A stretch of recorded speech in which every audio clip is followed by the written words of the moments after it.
Halo, selamat pagi semuanya. Ketemu lagi dengan saya Edwin di channel ini, Edwin Rosadi. Kali ini saya mau sharing sesuatu. Kalau Anda yang suka jalan-jalan, pasti Anda sudah akrab sekali dengan yang namanya Airbnb.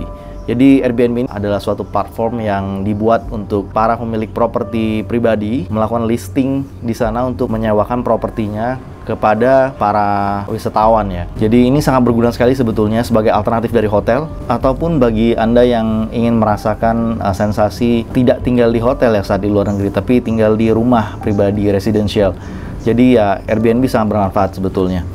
Namun fenomena yang unik di Jepang ini agak unik karena apa? Bagi kalian yang agak kurang nyaman tinggal di properti yang misalnya ada cerita atau ada pengalaman yang agak supranatural sedikit.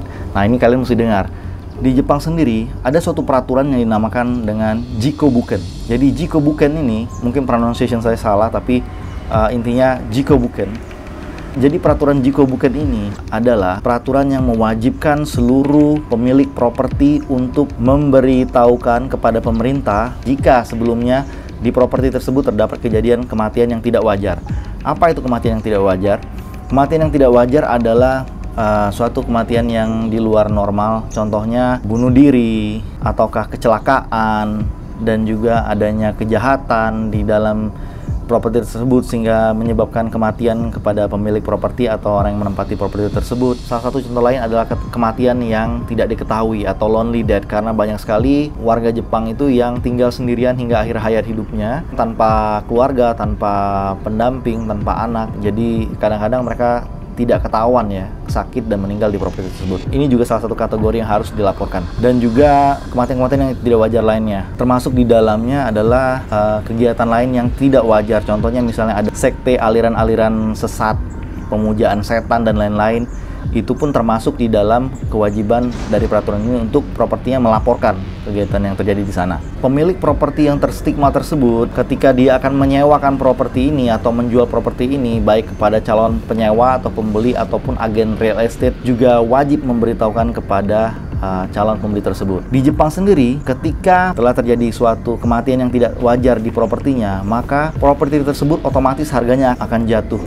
Karena orang Jepang sendiri sangat percaya bahwa adanya energi yang negatif yang ditimbulkan akibat dari kejadian-kejadian yang tidak wajar di rumah tersebut. Sehingga orang lokal Jepang sendiri untuk membeli rumah yang terstigma, properti yang terstigma tersebut, mereka keberatan. Inilah yang terjadi dilema di pemilik properti yang terstigma tersebut sekarang. Oleh karena itu, pemilik properti yang terstigma di Jepang susah sekali mendapatkan calon pembeli atau penyewa properti tersebut karena adanya peraturan ini. Nah, disinilah munculnya suatu fenomena lain di mana adanya Airbnb memungkinkan para pemilik properti yang terstigma untuk memposting properti yang tersebut untuk disewakan kepada calon penyewa yang mana kebanyakan pasti dari luar negeri. Karena apa? Airbnb sendiri adalah platform yang menyediakan jasa penyewaan bukan untuk dalam jangka waktu panjang ya, tapi ini sifatnya temporary, sangat singkat karena ini biasanya digunakan oleh para wisatawan asing sehingga di sana mereka bebas memposting tanpa adanya kewajiban untuk memberitahukan tentang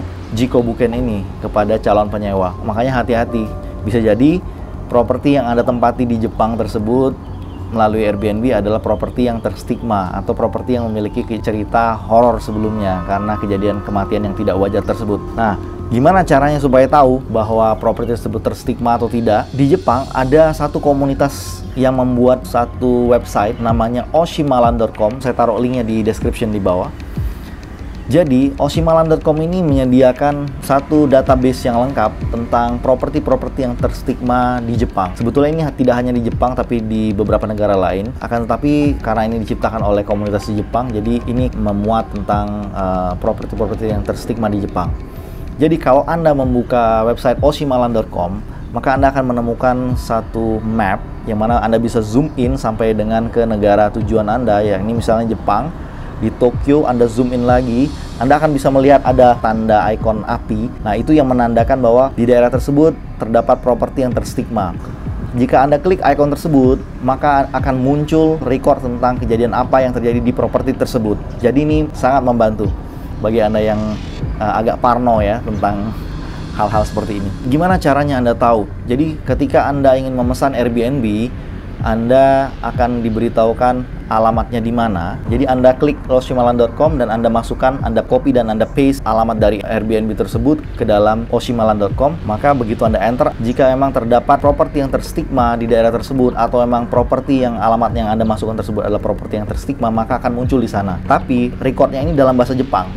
Jadi caranya Anda copy dan paste di Google Translate, maka akan keluar ceritanya seperti apa. Jadi itulah salah satu tips dan triknya supaya Anda jangan terjebak di dalam haunted property di Jepang ketika sedang jalan-jalan ke Jepang. Anyway, kenapa? Karena nggak enak aja. Anda niatnya ke sana jalan-jalan, ternyata pulang ke rumah, Anda sampai di properti tersebut, ternyata malamnya ada kejadian. Oke, mudah-mudahan informasi ini bermanfaat. Kalau nggak bermanfaat, namanya juga vlog receh. Jadi saya hanya sharing dengan harapan supaya bisa membantu Anda dalam menentukan properti mana yang akan dipilih di Airbnb di Jepang.